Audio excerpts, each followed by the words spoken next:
I'm going to do my best to be as concise as I possibly can on this topic. Excuse the lighting. I'm not good at this whole video making thing.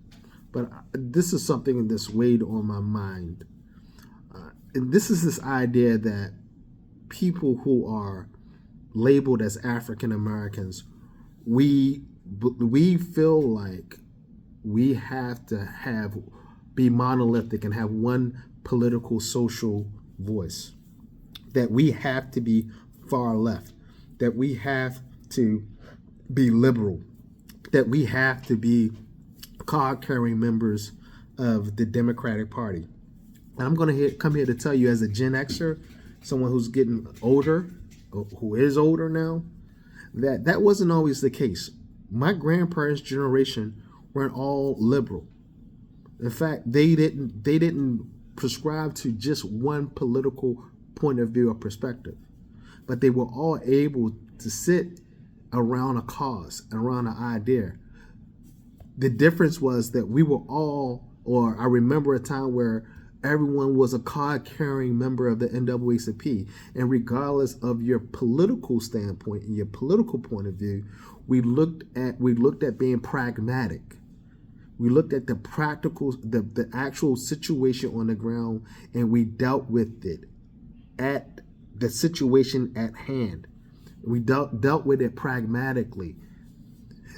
If you look at my grandparents' generation and their parents' generation, they looked at things from a religious point of view, which we don't do. So right now, the African American quote-unquote community that doesn't exist, we put all our eggs in one basket. We put all our eggs in the liberal democratic basket. And for the last 50 years, 60 years, we have seen nothing but devastation and deterioration of the so-called African American community. Neighborhoods that were once strong, black, successful, educated communities are now torn down, regulated to prostitution and drug addiction and just everything that is a social ill. 50 years ago, we're a thriving community. Frederick Douglass High School in Baltimore, Maryland was the place where African Americans went to thrive, to become future doctors and lawyers and engineers. Now it's one of the worst schools in America. And you have to ask yourself why. Well, we don't look at history. Why don't we look at history?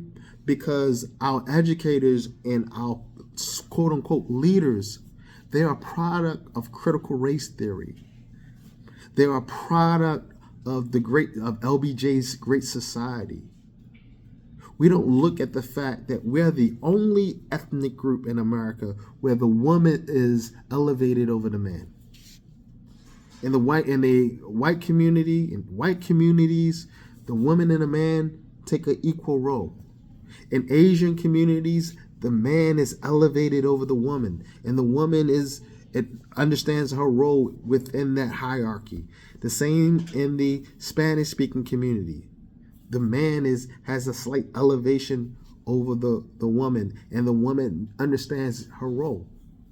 In the African-American, quote-unquote African-American community, because there's no longer an African-American community, the woman is elevated over the man, and then we have to understand why the woman is elevated over the man. The woman is elevated over the man because of LBJ's Great Society.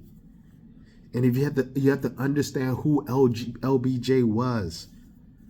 If you don't know who LBJ was, you don't know how that went down, how the Civil Rights Act of 1965 was passed, you can't speak on anything when it comes to race, because you don't understand that your grandparents have been bamboozled, your parents have been bamboozled, you are being bamboozled.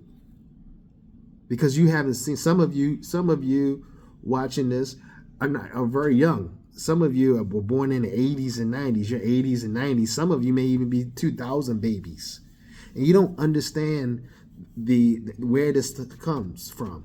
You don't understand you don't understand that it wasn't always like this, and that we weren't always monolithic in our point of view.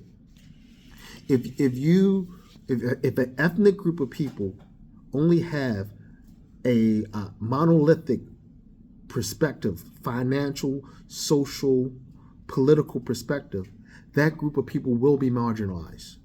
And in essence, you're marginalizing yourself. And we understand that, yes, it was enculturation that did it.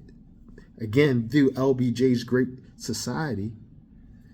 Definitely.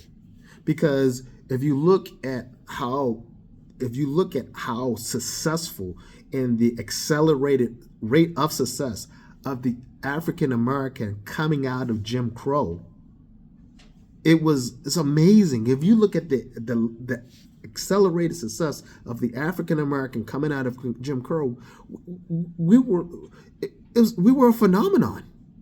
That a group of people that were truly institutionally oppressed for centuries, slaves from slavery into Jim Crow, being marginalized on an institutional level, to continue to thrive and have the level of success, Black Wall Street and Black people doing great Black things and being well regulated, being well determined, experiencing collective advocacy.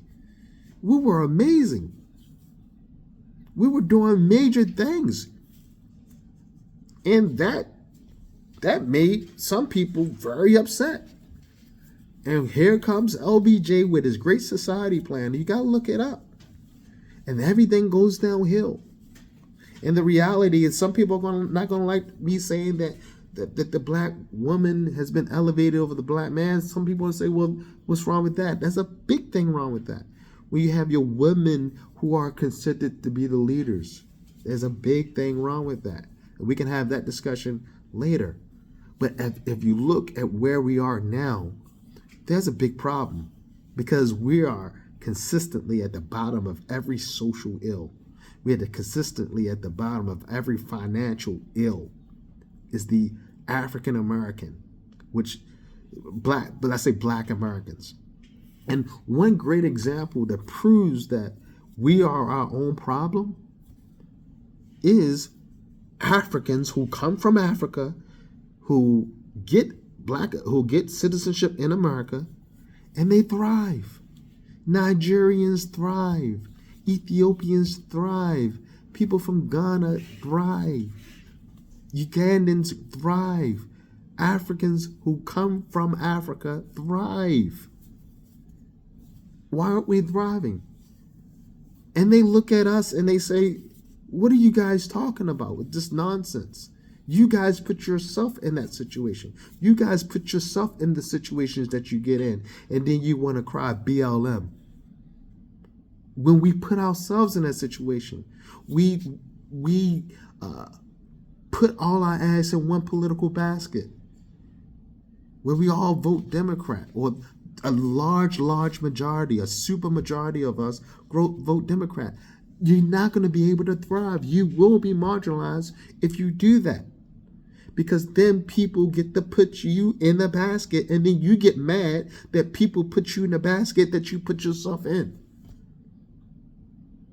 If you look at every person, every Black person who is adored in America, they're an entertainer. They have a sports entertainer, or they're an actor, or they're a singer. Very few non-entertainers. You know, Billie Holiday had a song called Strange Fruit. And it was her most successful song. And just like the life of Billie Holiday, we have become our own strange fruit. And if you don't know that song by Billie Holiday, Strange Fruit, listen to the words, look it up, YouTube it. And we have become our own strange fruit. And this is our problem. We have to be a part of the American fabric and stop being a monolith.